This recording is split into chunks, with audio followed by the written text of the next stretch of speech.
എല്ലാവർക്കും പുതിയൊരു വീഡിയോയിലേക്ക് സ്വാഗതം. സംസ്ഥാനത്ത് കാലവർഷം ശക്തമാകുന്നു. മഴ മുന്നറിയിപ്പുകളിൽ വിവിധ മാറ്റങ്ങളാണ് വന്നിരിക്കുന്നത്. വിശദമായ വീഡിയോയിലേക്ക് കടക്കും മുമ്പ് നിങ്ങൾ ആദ്യം തന്നെ വീഡിയോ ഒന്ന് ലൈക്ക് ചെയ്യുക. ഇതുപോലെയുള്ള ഇൻഫോർമേറ്റീവായ വീഡിയോസ് നിങ്ങളുടെ ഫോണിൽ നോട്ടിഫിക്കേഷനായി കിട്ടാൻ മറക്കാതെ ചാനൽ സബ്സ്ക്രൈബ് ചെയ്ത് തൊട്ടടുത്തുള്ള ബെല്ലൈക്കൺ കൂടി എനേബിൾ ചെയ്യുക. സംസ്ഥാനത്തെ മഴ മുന്നറിയിപ്പുകളിൽ മാറ്റം വന്നിരിക്കുന്നു.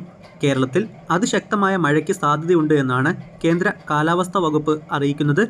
ഇതുമായി ബന്ധപ്പെട്ട് ഇന്ന് 8 ജില്ലകളിൽ ഓറഞ്ച് അലേർട്ട് പ്രഖ്യാപിച്ചിട്ടുണ്ട്. പത്തനംതിട്ട, എറണാകുളം, കോട്ടയം, ഇടുക്കി, തൃശൂർ, പാലക്കാട്, മലപ്പുറം, വയനാട് എന്നീ ജില്ലകളിലാണ് ഓറഞ്ച് അലേർട്ട് നൽകിയിട്ടുള്ളത്. സംസ്ഥാനത്തെ മറ്റെല്ലാ ജില്ലകളിലും യെല്ലോ അലേർട്ടുണ്ട്. ബംഗാൾ ഉൾക്കടലിൽ പുതിയ ന്യൂനമർദ്ദം രൂപപ്പെട്ടതാണ് കേരളത്തിൽ വീണ്ടും മഴ ശക്തമാകാൻ കാരണം. ഇത് കാരണം ജൂൺ 28 വരെ ഒറ്റപ്പെട്ട ശക്തമായ മഴയ്ക്കും മണിക്കൂറിൽ 50 കിലോമീറ്റർ വരെ വേഗത്തിൽ കാറ്റിനും സാധ്യതയുണ്ടെന്ന് കേന്ദ്ര കാലാവസ്ഥാ വകുപ്പ് അറിയിച്ചു. അതേസമയം മറ്റൊരു അപ്ഡേറ്റ് ഉള്ളത്, ഹിമാചൽ പ്രദേശിൽ മേഘവിസ്ഫോടനത്തെ തുടർന്ന് 2 പേർ മരിച്ചു. ഒപ്പം 20 പേരെ കാണാതെയായിട്ടുണ്ട്. കാംഗ്ര ജില്ലയിൽ ജലനിരപ്പ് ക്രമാതീതമായി ഉയരുകയും 20ഓളം പേർ ഒഴുക്കിൽപ്പെടുകയും ചെയ്തു. ഇന്ദിര ജലവൈദ്യുത പദ്ധതിയുടെ സമീപത്തുള്ള ലേബർ കോളനിയിൽ താമസിച്ചിരുന്ന തൊഴിലാളികളാണ് ഒഴുക്കിൽപ്പെട്ടത്. മഴ കാരണം ജലവൈദ്യുത പദ്ധതിയുടെ നിർമ്മാണ പ്രവർത്തനം നിർത്തിവച്ചിരിക്കുകയായിരുന്നു. രക്ഷാപ്രവർത്തനം നിലവിൽ തുടരുകയാണ്.